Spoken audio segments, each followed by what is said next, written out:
of the FICCI President Naina Lal Kidwai. Sidhant, tell us what are Ms. Naina Lal Kidwai's reactions to this budget?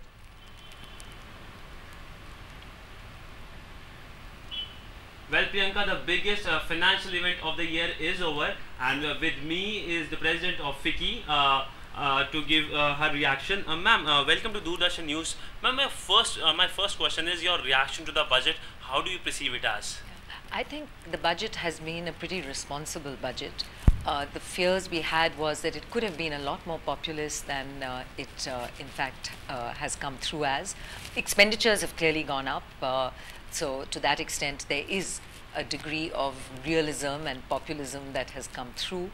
But on the other hand, what we have is a finance minister who has very clearly said he wants to stick to the fiscal deficit at 4.8. 5.2 is what was achieved this year, which was very fortunate. There was in fact a fear that it could be as high as 6, and there are enough reasons to believe that we could achieve the growth of 6.1 to 6.7 which was set out in the economic survey. So I think what we have here is a realistic position, and one which could have actually been a lot worse given where India is in its current form. Ma'am, will the animal spirit of the economy, to use the phrase, will be unleashed after this budget?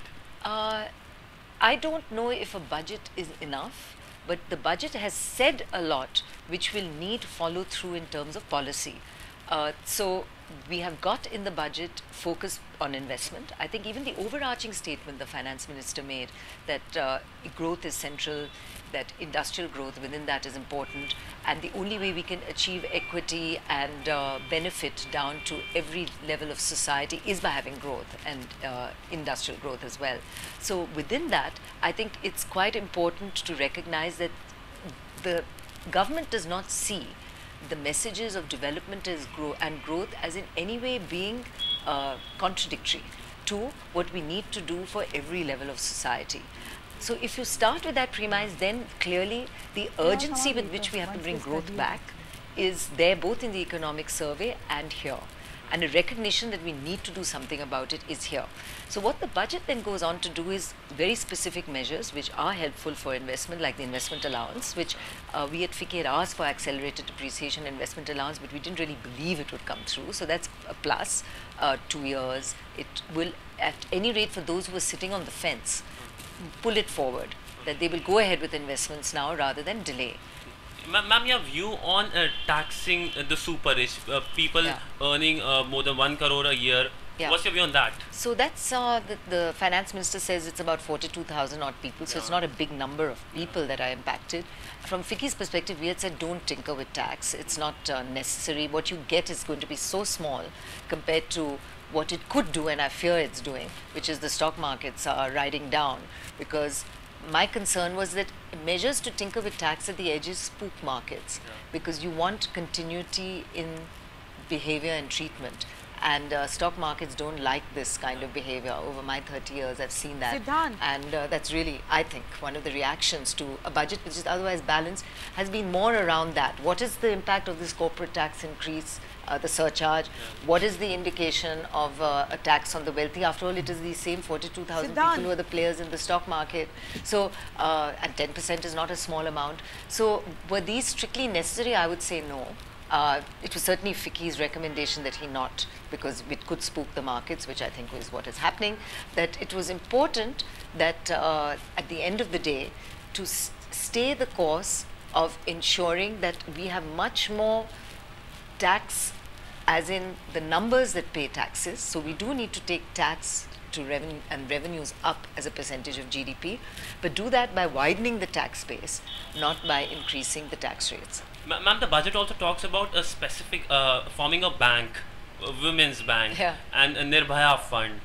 What's your view on that as a woman? If you can ask the question. Any money that goes towards bettering the lot of women in society in India is great. Any amount that is put into the budget is too small, because there's a lot to be done. We need law, order, security, many issues which are really to do with state governments as well. So the focus on that, I think in itself the budget, it's not this, the entire budget has to be read in the context of what is the central government stating as important. So the role of women in society is important. Great. The fact that there's some allocations here or there is less of an, less critical to my mind.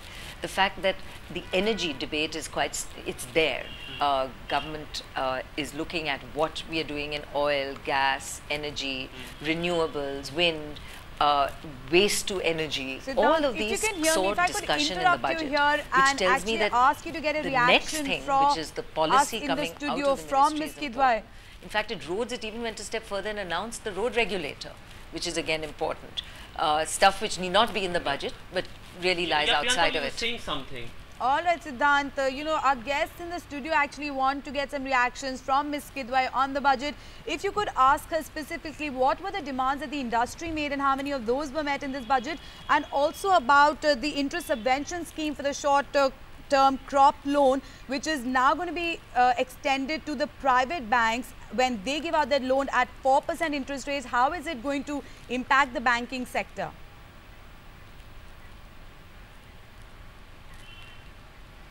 Ma'am, on banking sector, there is extension of a short-term interest subvention scheme. What's your view on that? I think for the banking sector as a whole, there are many provisos in there. One of the important ones is, of course, to do with the way government will fund the banking sector, 12,000 crores this year, 14,000 crores next year, in order to keep the public sector banks holding. I think to me that is even more important than some of the interest rate subvention issues, because what the government is really saying is we own 70% of the banking sector and we want to continue to own it. Well, that's the kind of money that you've actually got from raising taxes, direct taxes. It's the same amount. So what you're doing is raising direct taxes, which is coming out of corporate sector, which actually spends its money very well and very efficiently, and putting it into something you don't need to, which is the banks, to keep your shareholding there, whereas those banks could very easily raise money from the capital markets. So I think I would have liked to have seen on the banking front, at any rate, at least an admission that government does not need to own 70% of the banking sector. Maybe it owns just 4 or 5 banks instead of all of them. Right, Sidhant, one last quick question, Sidhant. ma'am. Of the wish list you gave, how many wishes came true? I think we had a very long list. It was a book that thick. So hard to say, but I think in balance, we were fearful that there could have been much more populism in the budget than there was. And our wish was that the fiscal deficit be central to control and sensible behavior. So that certainly has been achieved. We would have liked taxes not to be tinkered with at all, but that of course has not been achieved, but it could have been worse. We would have liked us to have seen much more efficiency in the way expenditure happens. So not just money being thrown into different schemes, but some discussion around how it is going to be spent through e-governance, through Aadhaar, through cash transfers, all of which would be important. All right, Sidhant, thank you for getting us that reaction from Vicky. We need to go